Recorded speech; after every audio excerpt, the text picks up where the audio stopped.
Hello everyone! Ayan, kumusta po sa inyong lahat? So, maulan na umaga po mula dito sa amin sa Bicol, Camarines Sur. Ayan, medyo maulan na naman po dito sa amin. Gawa na, meron na naman po tayong low pressure. Ayan. So, for today's video ay wala po munang luto si Ma'am Shi. So, kakain na lang tayo dito sa atin mga paboritong kainan. At syempre, i-flex ko lang yung ganap na nangyari dun sa aking anak na bunso na sumali sa singing contest. So, siya po yung pinadala ng school nila. Siya yung ipinisali dun sa singing contest.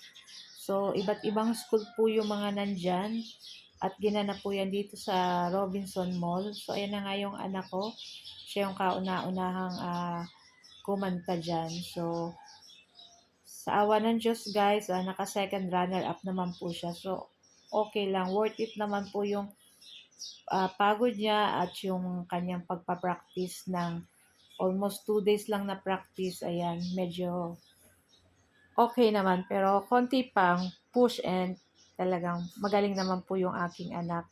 Saka maganda talaga yung boses nito. Lahat ng, kahit po yung anak kong kambal, magaling din naman pong kumanta. Ayan, medyo mahihain lang ng konti yung aking kambal. So, after nyan guys, so habang hindi pa tapos yung program nila, ayan yung aking anak na kambal kasama ko, nag window shopping kami dito. Ayan, tingin-tingin. So, ang daming magagandang gamit, lalo na dito sa mga lutuan. Ayan, sa mga cookware, sa mga plato.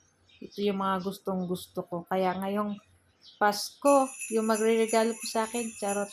Pwede na po yung mga ganitong gamit sa bahay. O, alam nyo na. Ba't adan, charot. So, yan na nga, o, diba? Ang gaganda, kita nyo, guys. Mga kaldero, yung mga kanilang plato, mga tasa, magaganda, guys. Ayan.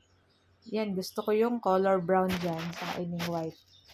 Pwede sa ating mga pag may mga okasyon na ayan, pwedeng-pwede yung ganyan mga plato. So, ayan na nga, at syempre, libot-libot muna kami habang hindi pa tapos yung program nung bunso kong anak. Medyo matagal-tagal kami nagstay. So, wala naman pong upuan, kaya lakad-lakad muna kami. So, ayan na nga, nakarating din kami dito sa bilihan ng mga pabango. So, kung di nyo matatanong guys, isa ito sa mga paborito ko, ang mga pabango. So, ayan, pumunta na rin kami dito sa groceryhan, pili-pili, hanggang pili lang.